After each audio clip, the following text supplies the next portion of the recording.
Okay, so here's what happened. It's an ordinary Friday afternoon. I'm at the office. It's after lunch. Out of nowhere, my phone breaks the silence, and on the other end of the line is my wife, and she's in a state. She's distraught. She's frantic. And through that hysteria, she's crying, and I pick up 5 words that send my day into a tailspin. She tells me, they just took my phone. I'm thinking to myself, when? How did this happen? We just spoke 10 minutes ago. Also, where are you calling me from? I don't say that last one. I like being alive. Instead, I listen to her telling me that it's all right. I don't have to come home because it's too late to do anything. The phone's already gone. As I tell her that I'm not coming home, I am already at the driver's side door and about to make my way home. Ladies and gentlemen, it is a 20-minute drive from where I work to where I live. I was home in 10, and then she told me what happened. But just so you know who we are at this point in our relationship, we've been married 2 months. It's been great. We're just 1 month fresh off the honeymoon. I'm 1 month back at work. We literally still have sand in our beach where we still have that new couple glow, if you know what I'm talking about. And yeah, things are fresh. We just moved to this place because we wanted to start our new lives together and build from there. We weren't expecting something like this to happen and to happen so soon. And yet here we are. So she explains to me that after we had done speaking initially, there was a guy who was following her and she didn't think anything of it. She gave him the benefit of the doubt. Guys, some people just need to be given the doubt. Don't give them that benefit. Just don't doubt them at all. Yeah. So he followed her and he turned into the close where we live. And when there were no witnesses and there was no one around, he pulled out a knife. She panicked and she dropped her phone because that's what he demanded. She dropped it onto the grass. He took it and ran away. So she described to me what he was wearing. It was a baseball cap, a white T-shirt, a satchel because he's a backpacker apparently, and some skinny jeans, therefore adding to the long list of reasons why I will never respect skinny jeans. And yet, this was him. So she explained this to me, and I'm trying to console her, but what can you really do? As a husband, you're feeling the pain of knowing that this is the wife and you weren't there to protect her when she needed you.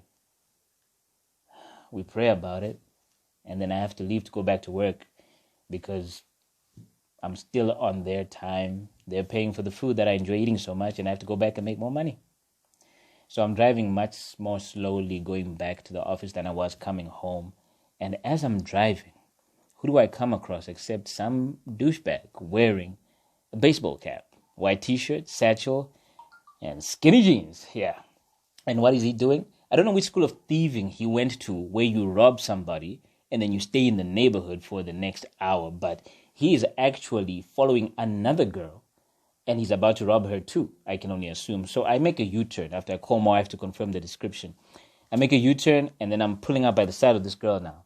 And then I tell her, so I'm sorry, miss, I don't mean to bother you, but I think the guy behind you is about to rob you. She's looking at me and the look on her face says either she thinks that I'm the one about to rob her, I'm working with the guy behind her, or I'm asking her out on a date. I'm like, girl, you see the bling? I ain't interested in you. Anyway, she says thank you, and she goes her way. But this whole incident has sparked his suspicion, so he crosses the road. And in so doing, I'm getting excited now, so I pull out my car keys, but I forgot to switch the car off. So now it's making the worst sound you can imagine, so I have to actually switch the car off properly and then come out the car to go after him. Now, whilst I've been doing that, he's actually been gaining ground. So he's actually now moved further away than he was when we started. At this point, he doesn't yet know that I am somebody that he has to be wary of. So I get out the car, then either instinct or panic, adrenaline, whatever you want to call it, but it kicks in hard. So I start chasing after him. The whole time I'm screaming, return the phone that you stole! Return the phone that you stole!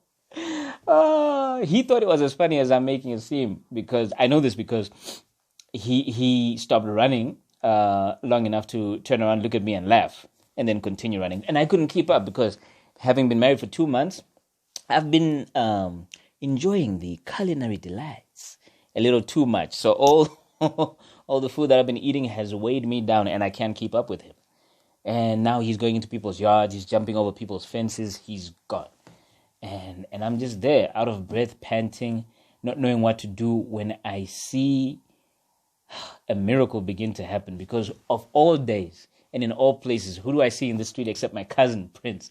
Now, my cousin is what you would call a wiry guy. He's lean, he's fast, he's muscular, he's street smart. He's got that street savvy about him. And he saw everything go down. So he knows what's happening without me having to explain it. So all I see is a blur go past, right? And behind that blur are flip-flops, which are just, I guess, flipping and flopping. So you know it's going to be real when the person doing the chasing is the one taking off his shoes. He goes after this guy. He goes into the thicket where the guy went. He goes into the yards, jumping over people's fences. I don't want to know how my cousin knows how to do this. It's not information that I need right now. I'm just grateful that he's doing it for me. And I'm stuck there just waiting.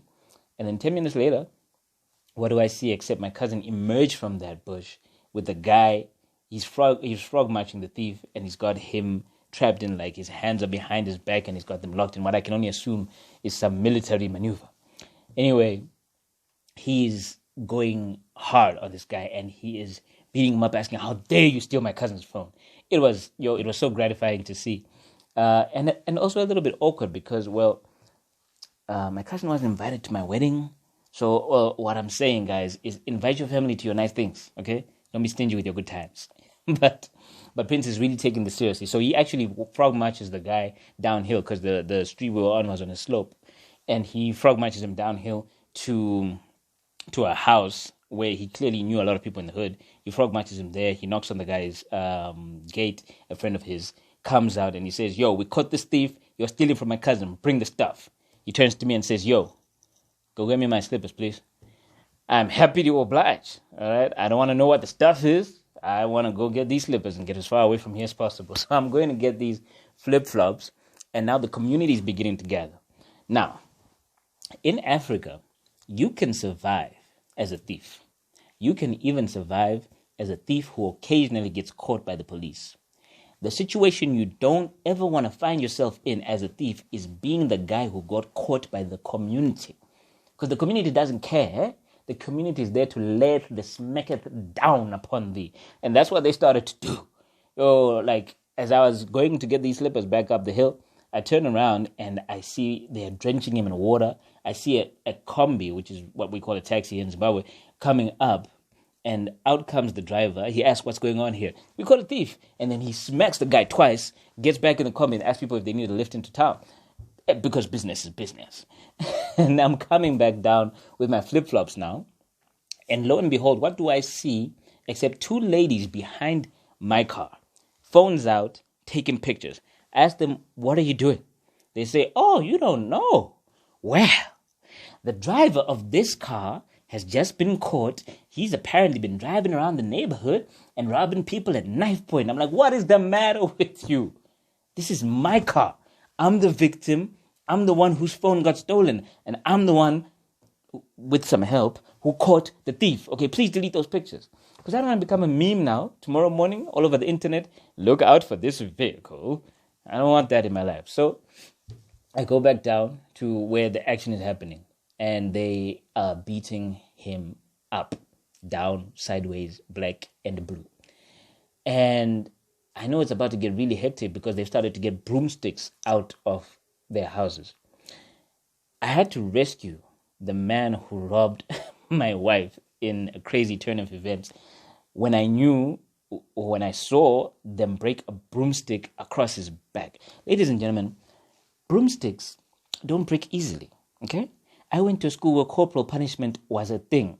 And trust me, those teachers tried. Those broomsticks never broke. But if they managed to do this on this guy, it was about to get very real indeed. So I put him in my car and I lock it so that they can't access him. And I call my father-in-law because my wife's dad was a cop. So he would be able to get him to the police station and they could work out whatever paperwork needs to be done. Because also, I need to get back to work because once again, I like food and they're paying for it. So my father-in-law arrives in his pickup truck with my mother-in-law and they get the guy and they sandwich him between themselves in the front cabin of the pickup. And then they go and get my wife so that they can take her to the police and she can file the report. I would just like to say at this point that he did arrive at the police station, but he was in a less than recognizable state.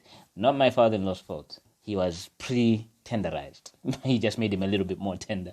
Anyway, so they arrive and now my wife is filing the report and she says, what happened.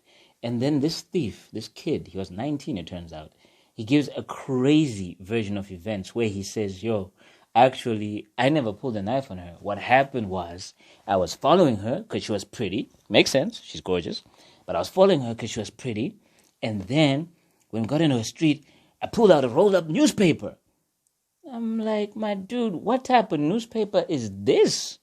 Where you read it and you drop your phone immediately? I mean, I've read some scary headlines in my time, but that's never been my reaction. Fortunately, the police agreed with me, so they booked him. The next time that I saw him, we were at court, and I'm happy to report that right now, as of this moment, he's now serving year 2 of an 8-year sentence. Yeah, in our maximum security facility. And as for my cousin, well, he now has a standing invitation to every family function.